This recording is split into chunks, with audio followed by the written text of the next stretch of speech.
अगर मैं आपसे पूछूं कि शेयर की प्राइस बढ़ेगी या घटेगी, ये आपको कैसे पता चलेगा?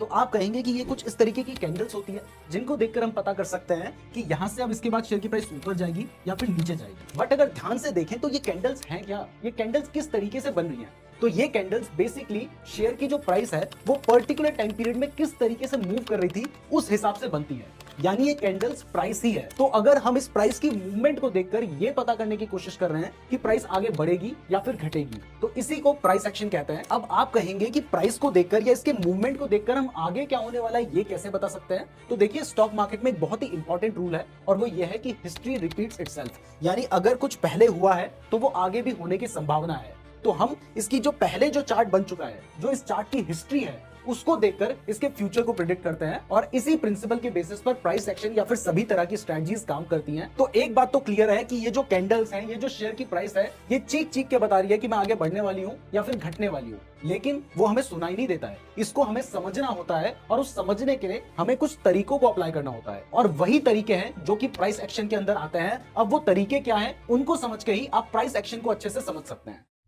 तो इसको समझने के लिए पहले हम दो बेसिक चीजों को समझते हैं, उसके बाद हम उन तरीकों के बारे में बात करेंगे। तो पहली चीज है कि जो शेयर की प्राइस है वो एकदम से सीधा ऐसे नहीं बढ़ती है। अभी आपको भले ही ये सीधी दिखाई दे रही है, लेकिन अगर आप ध्यान से देखेंगे तो यहाँ पर जो शेयर की प्राइस है उसने एक मूवमेंट की है और ये मूवमेंट जो की जा रही है ये ट्रेंड्स की फॉर्म में है। यानी ये एक ट्रेंड में शेयर की प्राइस बढ़ रही है। तो ये वाला जो ट्रेंड है जिसमें शेयर की प्राइस ने पहले अपना हाई बनाया, फिर लो बनाया, अब लो बनाने के बाद दोबारा से शेयर की प्राइस ने अपना हायर हाई बनाया, अब हायर हाई बनाने के बाद शेयर की प्राइस थोड़ा गिरी।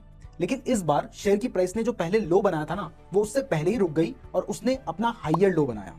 फिर इसके बाद प्राइस बढ़ी और उसने अपना हायर हाई बनाया, फिर हायर लो, इसके बाद फिर से हायर हाई, हायर लो। तो इस तरीके से जब शेयर की प्राइस हायर हाई और हायर लो बनाती है तो इसको अप ट्रेंड कहते हैं। यानी इससे हमें पता चलता है कि शेयर की प्राइस बढ़ रही है। अब इसका उल्टा देख लेते हैं। तो इस केस में आप देखेंगे कि जब शेयर की प्राइस गिरती है तो वो भी एकदम से सीधा नहीं गिरती है। यहां पर भी शेयर की प्राइस पहले थोड़ा गिरेगी, उसके बाद थोड़ा सा उठने की कोशिश करेगी, फिर से गिरेगी, उसके बाद फिर से उठने की कोशिश करेगी, फिर गिरेगी, फिर से उठने की कोशिश करेगी, फिर उसके बाद गिरेगी और इस तरीके से शेयर की प्राइस गिरती है। अब इस केस में क्या होता है कि पहले शेयर की प्राइस ने अपना हाई बनाया है, उसके बाद वो अपना लो बनाएगी। अब लो बनाने के बाद शेयर की प्राइस वापस बढ़ती है, लेकिन जितना पहले बढ़ी थी उतना ज्यादा नहीं बढ़ पाती है और यहाँ पर जाकर वो अपना लोअर हाई बनाती है। अब इसके बाद वापस प्राइस गिरती है और दोबारा से लो बनाती है और इस बार जो पहले लो बनाया था उससे नीचे जाकर लो बनता है और वो लोअर हाई हो जाता है। इसके बाद फिर से शेयर की प्राइस बढ़ती है। अब यहाँ पर कई केस में एक्सेप्शन हो सकते हैं, जैसे यहाँ पर शेयर की प्राइस थोड़ा सा ऊपर चली गई थी, लेकिन जनरली यहाँ पर शेयर की प्राइस लोअर हाई बनाएगी। इसके बाद फिर से लोअर लो, फिर से लोअर हाई, लोअर लो, लोअर हाई और इस तरीके से शेयर की प्राइस नीचे को जब मूव कर रही होती है तो हम ये मान के चलते हैं कि शेयर की प्राइस गिर रही है और इसको डाउन ट्रेंड कहा जाता है। यानी जब भी आपको दिखाई देता है कि शेयर की प्राइस कुछ इस तरीके से गिर रही है तो ये क्या है, ये है डाउन ट्रेंड। तो प्राइस एक्शन को समझने से पहले आपको ट्रेंड को समझना था, तो अब आप ट्रेंड को समझ चुके हैं। तो अब बात करते हैं कैंडल्स की। लेकिन उससे पहले अगर आपको वीडियो पसंद आ रही है तो वीडियो को लाइक जरूर कर दीजिएगा। अगर आप ट्रेडिंग के बारे में अच्छे से सीखना चाहते हैं तो हमारे चैनल को सब्सक्राइब भी जरूर कर दीजिएगा और साथ ही कॉमेंट करके बताइएगा कि शेयर की प्राइस को अप ट्रेंड में जाने के लिए हायर हाइज बनाने होंगे, लोअर लोज बनाने होंगे या फिर क्या बनाना होगा। जो अभी हमने आपको समझाया, ये आपको समझ आया तो कमेंट जरूर कीजिएगा। तो अब बात करते हैं कैंडल्स की। तो यहाँ पर आपको दो तरह की कैंडल्स देखने को मिल रही हैं, एक है रेड कलर की कैंडल, दूसरी है ग्रीन कलर की कैंडल। तो जितनी भी ग्रीन कलर की कैंडल्स हैं, आपको कलर से ही समझ आ रहा है कि उसमें शेयर की प्राइस बढ़ रही है और जितनी भी रेड कलर की कैंडल है उसका मतलब है कि उस टाइम पीरियड में शेयर की प्राइस गिर रही है। यानी अगर ये 1 मिनट की कैंडल है तो इस 1 मिनट में शेयर की प्राइस गिरी है और अगर ये वाली 1 मिनट की कैंडल है तो इस 1 मिनट में शेयर की प्राइस बढ़ी है, क्योंकि ये एक ग्रीन कैंडल है। तो अब आपको ट्रेंड समझ आ गया है, साथ ही आपको यह भी समझ आ गया है कि ग्रीन कलर की जो कैंडल होती है वो एक पॉजिटिव कैंडल है और रेड कलर की जो कैंडल होती है वो एक नेगेटिव कैंडल है। तो अब समझते हैं हम ट्रेंड लाइन के बारे में और यहीं से प्राइस एक्शन शुरू होता है, क्योंकि हमने आगे क्या पैटर्न बन सकता है इसको प्रिडिक्ट करना है। लेकिन हाँ, इसको समझने से पहले अगर आप ट्रेडिंग करना चाहते हैं तो इसके लिए चाहिए होता है एक डीमेट अकाउंट। तो अगर आप बेस्ट डीमेट अकाउंट खुलवाना चाहते हैं तो कुछ अच्छे डीमेट अकाउंट के लिंक मैंने आपको डिस्क्रिप्शन पे दे रखे हैं, तो डिस्क्रिप्शन जरूर चेक कर लीजिएगा। तो मैंने आपको बताया था कि शेयर की जो प्राइस है वो एक ट्रेंड में मूव करती है, यानी इस तरीके से उसमें ट्रेंड बनते हैं, जैसे आपको यहाँ पर दिखाई दे रहा है। तो जब शेयर की प्राइस एक ट्रेंड में मूव कर रही है तो अगर हमें कहीं पे दिखाई देता है कि उसने अपना ट्रेंड चेंज कर लिया है तो हम वहां पर यह पता कर सकते हैं कि प्राइस शायद अब गिरने वाली है, तभी उसने अपना ट्रेंड चेंज किया है। तो हमें पता कैसे चलेगा कि इसने अपना ट्रेंड चेंज कर लिया है? तो इसके लिए अगर हम यहां से सीधी एक लाइन खींच दें तो हमें समझ आ जाएगा कि शेयर की प्राइस बार बार इस जोन में आके बढ़ जा रही थी, लेकिन इस बार इसने इस जोन को ब्रेक कर दिया है। तो इसका मतलब अब शेयर की प्राइस गिर सकती है। तो देखिए वो ट्रेंड लाइन हम ड्रॉ कैसे करेंगे। तो देखिए ट्रेंड लाइन को ड्रॉ करने के लिए मैं आपको सिंपल तरीका बताता हूं जिससे आप आसानी से ट्रेंड लाइन को ड्रॉ कर सकते हैं। तो अभी जब आपको कैंडल्स देखने को मिल रही है तो यहां पर आपके लिए ट्रेंड लाइन ड्रॉ करना थोड़ा सा कंफ्यूजिंग हो सकता है, इसलिए आप क्या कीजिए, ये जो कैंडल्स है ना, इसका एक लाइन चार्ट भी आता है, उसको पहले लाइन में चेंज कर लीजिए। तो इसके बाद जो इसके हायर लोज हैं आपने उससे लगते हुए एक लाइन ड्रॉ कर लेनी है। तो उस लाइन को ड्रॉ करने के लिए जो भी चार्टिंग सॉफ्टवेयर आप यूज करेंगे वहां पर आपको टूल्स मिलते हैं, और इस चार्टिंग सॉफ्टवेयर को ट्रेडिंग व्यू को कैसे यूज करना है इसके ऊपर तो हमने एक वीडियो बना रखी है जहां पर आप इन सभी टूल्स को कैसे यूज करना है उसको समझ सकते हैं। तो आप उस वीडियो को जरूर देख लीजिएगा, उसका लिंक आपको डिस्क्रिप्शन में मिल जाएगा, या फिर आप यूट्यूब में सर्च कर सकते हैं नीरज जोशी ट्रेडिंग व्यू और इस वाली वीडियो को देख सकते हैं।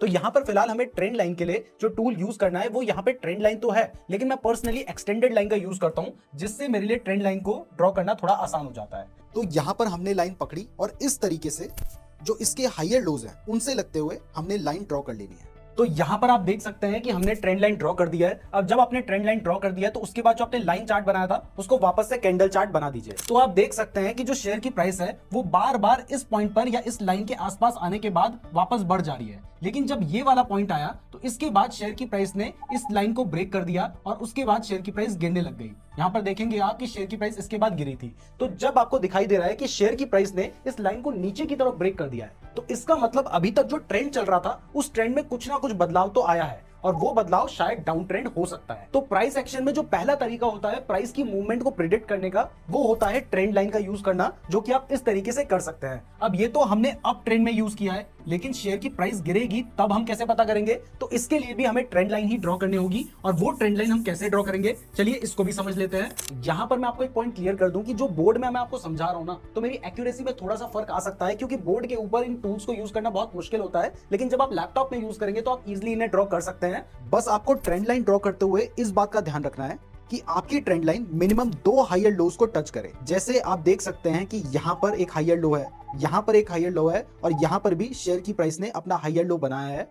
तो हमने इससे लगते हुए अपनी ट्रेंड लाइन ड्रॉ करनी है। अब इसका उल्टा, अगर मान लीजिए कभी शेयर की प्राइस गिर रही है, यानी शेयर की प्राइस डाउन ट्रेंड में है, और हम ये पता करना चाहते हैं कि कहां से प्राइस वहां पर बढ़ सकती है, तो इसके लिए हम क्या करेंगे? इसके लिए भी हम ट्रेंड लाइन ही ड्रॉ करेंगे। और वो ट्रेंड लाइन हम कैसे ड्रॉ करेंगे? तो वापस से हमने क्या करना है, ये जो हमारा चार्ट है कैंडलस्टिक वाला, इसको चेंज करके कर दीजिए लाइन वाला चार्ट। तो लाइन वाला चार्ट जब आप कर देंगे तो आपके लिए लाइन ड्रॉ करना काफी आसान हो जाएगा। तो जैसे यहाँ पर आप देख सकते हैं कि शेयर की प्राइस डाउन ट्रेंड में है, और यहाँ पर अगर मुझे ट्रेंड लाइन ड्रॉ करनी है तो फिर से मैं ट्रेंड लाइन का नहीं एक्सटेंडेड लाइन का यूज कर रहा हूं। और उसके बाद मैं क्या कर रहा हूं, मैंने यहां पर आपने देखना है कि शेयर की प्राइस कहां से गिर रही है। तो यहाँ पर शेयर की प्राइस का हाई था, उसके बाद उसने लो बनाया, फिर इसके बाद शेयर की प्राइस थोड़ा बढ़ी और यहाँ पर जाकर इसने अपना लोअर हाई बनाया।